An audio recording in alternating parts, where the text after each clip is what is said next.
You never asked me. You made sure I couldn't come. The words escaped my lips before I could even think. My voice sounded foreign, trembling with equal parts rage and disbelief.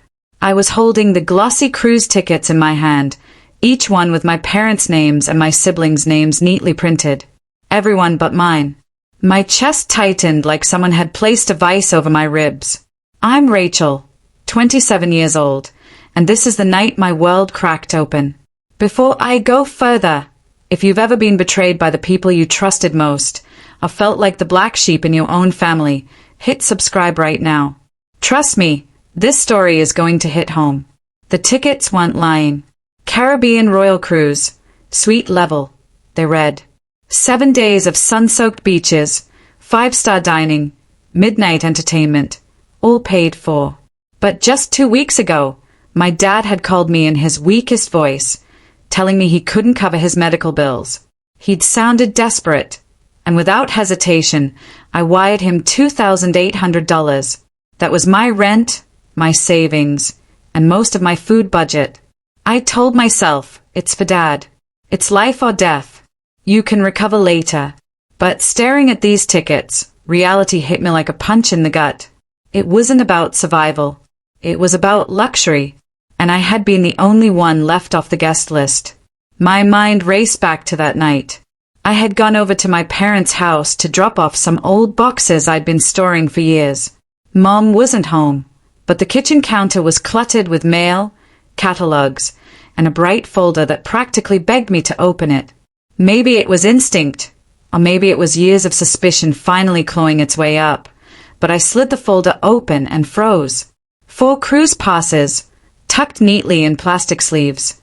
Dad, Mom, my brother, Josh, my sister, Emily, and then, nothing. No Rachel. No me. The air felt heavy. My ears rang. My knees weakened so much that I had to grip the counter.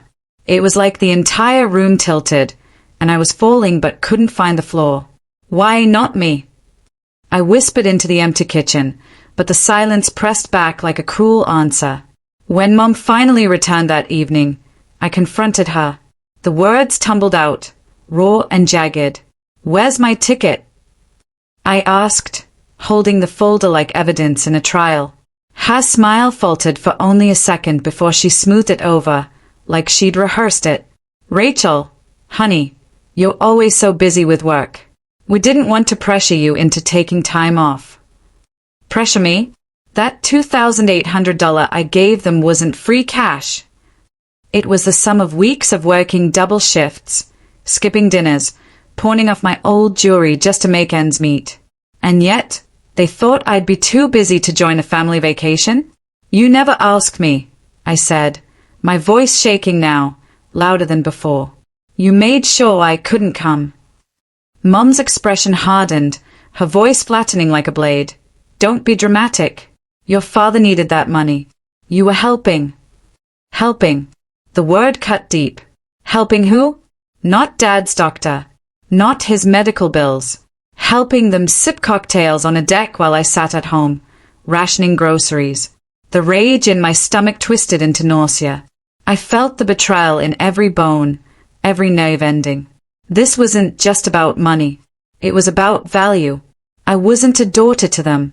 I was a resource, an ATM with a beating heart. The next few hours blurred into a haze of shouting, crying, denial. Dad claimed he had forgotten to mention the cruise. Emily insisted it was a last-minute surprise. Josh just shrugged, scrolling his phone, barely even acknowledging me.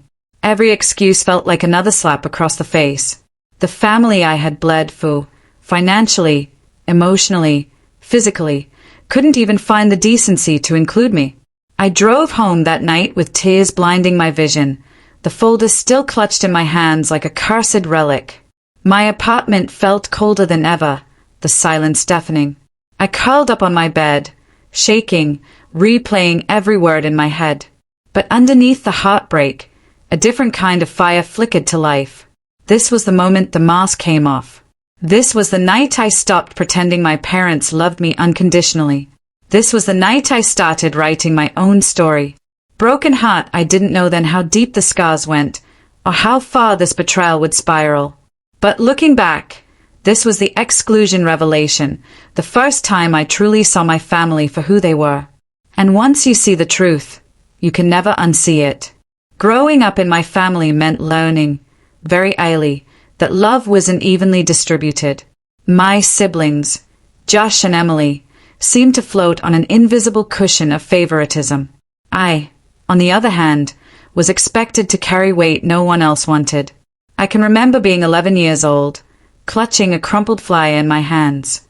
It was for the school's spring dance recital. I'd practiced for weeks in the garage, spinning and stumbling, my knees bruised but my excitement unshakable. When I begged my parents to come watch, Dad just shook his head. Josh has his Little League championship that night. We can't miss it. Mom chimed in, "You'll have more recitals, Rachel. But your brother's team worked so hard." That night, I performed on a half-lit stage, my heart aching as I searched the crowd for faces that weren't there. Emily got flowers after her choir concerts. Josh got pizza parties after games. I got a bus ride home, alone in the dark. Sacrifices were expected of me, like breathing. By 16, while other kids worked part-time jobs for shopping money, I picked up shifts at the local diner to cover gas for the family car. Dad said, "We're tight on funds, Rachel. You're the responsible one." I was responsible enough to stay up until 2 in the morning finishing my homework after bussing tables. Responsible enough to hand over my tips to help cover the electric bill. Responsible enough to wear the same pair of sneakers until the sole split while Emily got new boots every winter. But no matter what I gave, it was never enough. There's one memory that still stings sharper than the rest. Senior year of high school, I got accepted into a summer program at a state university, a dream step toward my goal of becoming an engineer. The program wasn't cheap, but I had saved over $600 from waitressing, and I only needed a few hundred more. I asked Dad if he could help. His response was swift. "Rachel, your sister needs braces. Do you want her to go through school with crooked teeth?" I bit my lip so hard it nearly bled. I wanted to scream that Emily already had perfect teeth, that her self-confidence wasn't the emergency they made it out to be. But I swallowed the pain. My program slipped away, replaced with the bitter taste of silent resentment. Emily got her braces. I got another summer at the diner. College was no different. While Josh partied with fraternity brothers and Emily decorated her dorm room like something out of a magazine, I juggled 2 jobs to afford my textbooks. Mom would call me with a list of little things I could help with. Groceries here, car insurance there. "You're so good with money," she'd say, like it was a compliment, like it excused the fact that my bank account was permanently in the red. I became their fixer, their emergency fund, their emotional sponge. When Dad racked up credit card debt, I helped him negotiate with the bank. When Emily crashed her car, I dipped into my tiny savings to cover her deductible. When Josh lost his job, I let him crash on my couch rent-free for 6 months, listening to him complain about video games being too hard while I left for double shifts. And every time, my parents praised me in the same backhanded way. "Rachel, you're such a lifesaver. We don't know what we'd do without you." But when I needed them, silence, excuses, disappearing acts. The most brutal moment came just after graduation. I'd landed my first real job in the city, nothing glamorous, but it was mine. I called my parents, eager to share the news, imagining at least a spark of pride. Dad's first words weren't congratulations. They were, "So, can you help us with a down payment for the new car? Ours is on its last leg." The sting of that moment never left me. My success wasn't celebrated. It was mined for what it could give them. Looking back now, I see the pattern clearly. Every recital, every paycheck, every milestone, sacrificed or overshadowed. And the cruel irony, I convinced myself that one day, if I gave enough, they would finally see me. Finally love me the way they loved Josh and Emily. But that day never came. Instead, I became the family safety net. They jumped. I caught them. They slipped. I steadied them. They wanted. I provided. My own dreams shrank smaller and smaller until they were nearly invisible. That's why the $2,800 cut so deep. It wasn't just the money. It was the culmination of years of sacrifice, of bending myself until I nearly broke. I thought I was helping Dad stay alive. Instead, I was funding a vacation I wasn't even invited to. As I lay awake the night after discovering the cruise, these memories played in a relentless loop, each one proving the same thing. I had always been expendable, useful, but not cherished. And for the first time in my life, I realized something terrifying. If I didn't stop sacrificing, they'd keep taking until there was nothing left of me. Broken heart, that realization lit a fuse inside me. By the time dawn broke, I wasn't the same Rachel who handed over her last dime without question. I was someone angrier, sharper, and, for the first time, ready to fight back. The morning after I discovered the cruise tickets, I drove to my parents' house with my hands gripping the steering wheel so tight my knuckles turned white. I hadn't slept. My mind had replayed every lie, every excuse, every memory until I felt sick. By the time I pulled into their driveway, I wasn't just hurt. I was ready for answers. I walked in unannounced. The living room smelled like fresh coffee, and Emily was sprawled on the couch scrolling her phone. She glanced up, barely acknowledging me. Mom was in the kitchen humming, and Dad sat in his recliner with the morning paper. It looked like a postcard of domestic comfort, but I felt like I was stepping into enemy territory. I held up the folder with the tickets. My voice was steady, but my chest pounded. "Explain this." Dad's eyes flicked to Mom, and for a moment the room froze.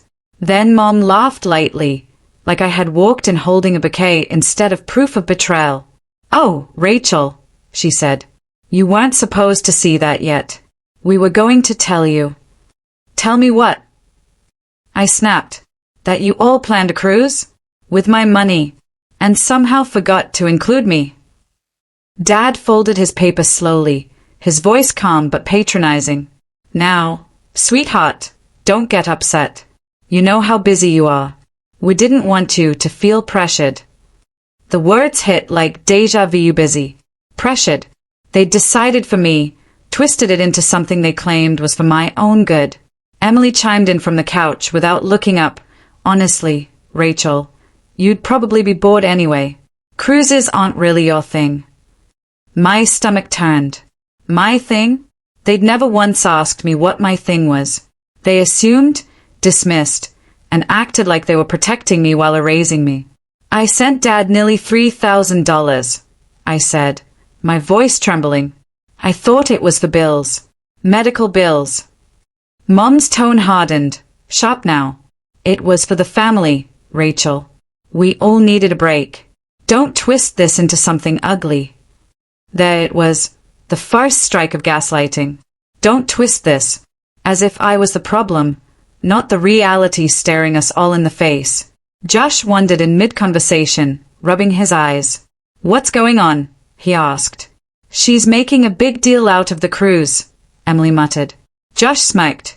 "Rachel, seriously, you're always so dramatic. It's just a vacation. You should be happy for us." Happy.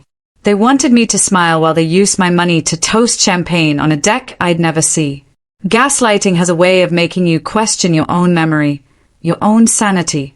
And my family were masters. When I pointed out the money, Dad claimed, "You never asked where it was going. You just offered." When I said I felt excluded, Mom replied, "You're the one choosing to feel left out." When I said it wasn't fair, Emily rolled her eyes. "Life's not fair. Grow up." Each response chipped away at my reality, trying to reshape the story so I became the selfish one, the ungrateful daughter who didn't understand family sacrifices. At one point, Dad leaned forward, his face stained. "Rachel, you're making this harder than it needs to be. We thought you'd appreciate that we didn't burden you. You've always been so sensitive." Sensitive. That word had followed me since childhood, used like a weapon to silence me whenever I cried, protested, or asked for fairness. as if feeling pain from being mistreated was a flaw in me, not in their behavior. My voice broke as I said, "Do you even hear yourselves? I'm the one paying bills, covering your emergencies, sacrificing everything, and you call me sensitive for asking why I wasn't included." The conversation spiraled. Emily accused me of being jealous. Josh mocked me, saying I should relax and get over it. Mom turned on the guilt. "Do you want to ruin this trip for everyone? Your father's health depends on relaxation." That line nearly made me scream. They were weaponizing Dad's health, the very excuse I'd clung to when I drained my account for them. I remember standing in that room, the walls closing in, the voices layering on top of each other until I could barely breathe. A part of me wanted to give in, to nod and say, "You're right, maybe I am overreacting." That's the power of gaslighting. It makes you doubt yourself even when the truth is burning a hole in your hands. But another part of me, the part that had been quiet for too long, pushed back. "No," I said firmly. "You don't get to make me the villain here. You lied. You took my money under false pretenses, and you excluded me. That's the truth, whether you admit it or not." For a moment, the room went silent. They weren't used to me pushing back. I saw the flicker of annoyance in Mom's eyes, the smirk fading from Josh's face, the way Emily shifted uncomfortably. But then Dad sighed heavily, shaking his head. "I don't know what's happened to you, Rachel. You used to be so giving, so loving. Now all you care about is yourself." And just like that, the cycle started again, painting me as selfish, when all I had ever done was give. I left that day with my hands shaking, my throat raw from shouting.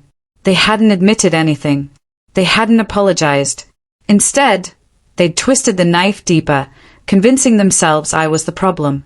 But as I sat in my car afterward, staring at the steering wheel, something inside me hardened.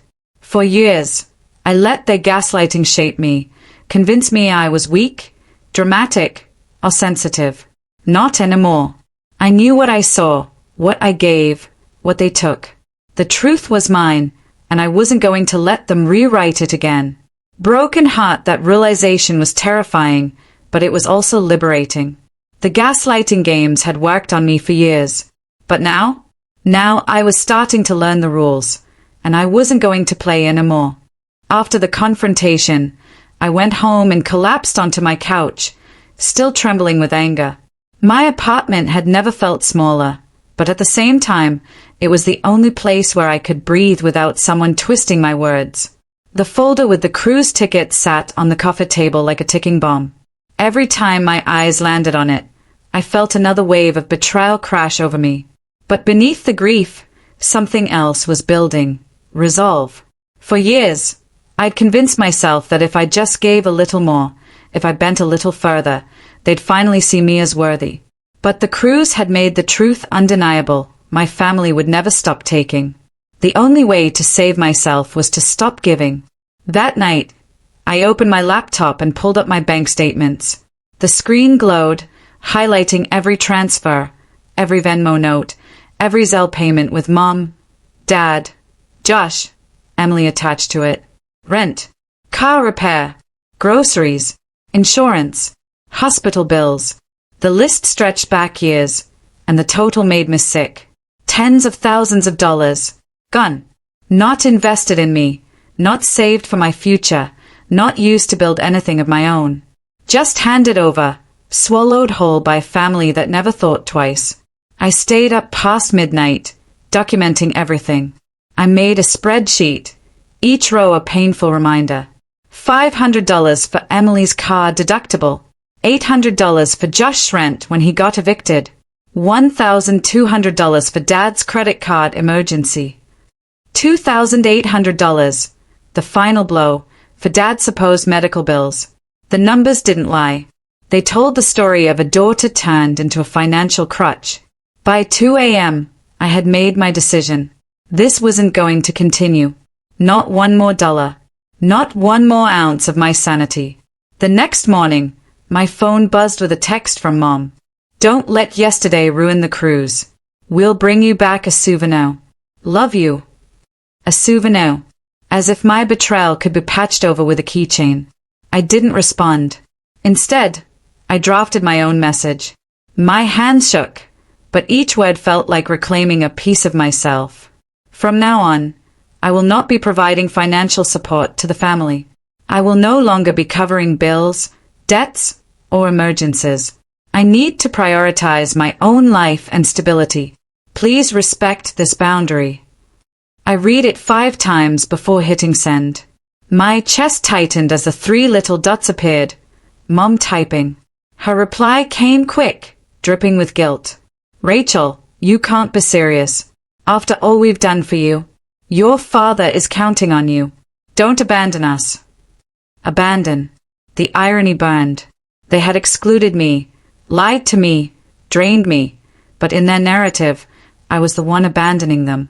The call started within minutes. Dad's voice sounded weary but pointed. Rachel, sweetheart, don't let your mother upset you. You know we rely on you. Family takes care of each other. I wanted to scream. Family takes care of each other. Exactly. Except in our family, that care had been one-sided. I can't do this anymore, I said firmly. I'm done. He sighed heavily, as though I had just betrayed him, as though his disappointment was another burden I should carry. But this time, I didn't back down. I hung up before the guilt could pull me under. Josh was next. His text was blunt. So you're just gonna cut us off? Selfish much. I didn't reply. What was there to say to a brother who had lived rent-free on my dime, only to call me selfish for protecting myself? Emily's message was longer, full of dramatic flair. I can't believe you'd do this right before the cruise. You're ruining everything. You've always been jealous, Rachel. Admit it. Jealous. That word twisted in my chest, but I forced myself to breathe. No, I wasn't jealous. I was exhausted. And I was done. The backlash was brutal. My phone buzzed nonstop with accusations. You've changed. We can't believe you'd turn your back on family. When Dad's health declines, remember this is on you. Each message was another attempt to drag me back into the old pattern. But I refused. I muted the group chat. I silenced the calls. For the first time in my life, I let the noise pass without responding. It wasn't easy. Every part of me, conditioned for years to fix, to help, to give, screamed that I was being cruel. But deep down, I knew the truth. Kindness without boundaries isn't kindness. It's self-destruction. A week later, the day of their departure, Mom left me one last voicemail. Rachel, we're leaving now. We'll love you, and we hope you come to your senses by the time we get back. Her voice cracked on love you, but I couldn't tell if it was genuine or another manipulation. Either way, it didn't matter. I deleted the voicemail and shut off my phone. That evening, while they boarded their luxury cruise, I cooked myself a simple dinner, pasta and garlic bread, and sat by my window watching the city lights. It wasn't glamorous. It wasn't 5-star dining, but it was peaceful, and it was mine. For the first time, I wasn't waiting for their approval, their validation, their scraps of affection. I had cut the cord. It hurt. God, it hurt. But it also felt like ripping off a bandage that had been festering for years.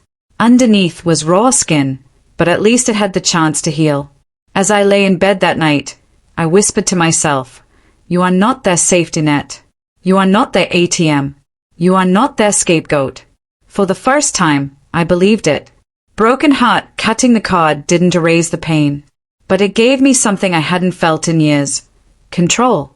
And that control would become the foundation for everything that came next. If this ever happened to you, please share it in the comments. I want to hear your story too, because no one deserves to feel abandoned by their own blood. When my parents and siblings sailed off on their shiny cruise, I expected to feel only bitterness. I thought I'd be pacing my apartment, drowning in rage, scrolling through social media to see pictures of their cocktails and ocean views. But something strange happened instead. After the initial ache subsided, silence filled the air, and that silence was freeing. For the first time in my life, my phone wasn't blowing up with demands. Nobody was asking for money. Nobody was guilting me into sacrifice. Nobody was piling their chaos onto my shoulders. I woke up early that week and brewed coffee just for me. I walked through the park without rushing to pick up groceries for someone else. I paid my rent with my own paycheck and realized I still had money left over. For the first time in years, I wasn't living in financial survival mode for somebody else's mistakes. But healing isn't just about money. It's about connection. And the biggest wound my family left wasn't financial.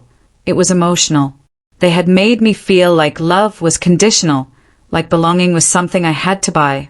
That's when I realized something. Family isn't defined by blood. It's defined by who shows up, who supports you, who values you without keeping score. So, I started small. At work, I let my guard down with a coworker named Jenna. She had always been kind, inviting me to happy hours or weekend hikes, and I always said no because I had to help family. One Friday, when she asked again, I said yes. That night, sitting in a cozy bar with laughter echoing around us, I realized how starved I'd been for this, for simple companionship, for the feeling of belonging without strings attached. The weeks stretched into months. I joined a book club. I started volunteering at a community center. I reconnected with an old college friend who had always believed in me. Piece by piece, I built a circle of people who didn't want my money, who didn't demand constant sacrifice, people who just wanted me. And slowly, something inside me began to heal. My family, of course, didn't make it easy. When they returned from their cruise, their voices dripped with entitlement. Mom called first. Rachel, I hope you've had time to think. Your father needs help with the mortgage this month. I took a deep breath. My heart pounded, but my voice was steady. I'm not paying your mortgage.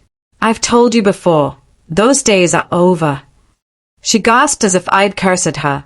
How could you be so heartless? We're your family. No, I said softly but firmly. You're relatives. Family doesn't use each other like this.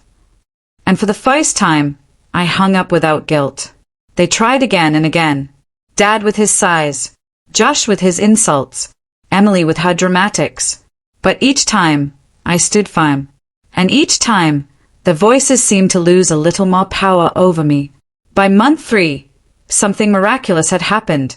I wasn't scared of them anymore. Financially, I started thriving. Without the endless drain of emergencies, my savings account grew. I paid off my student loans.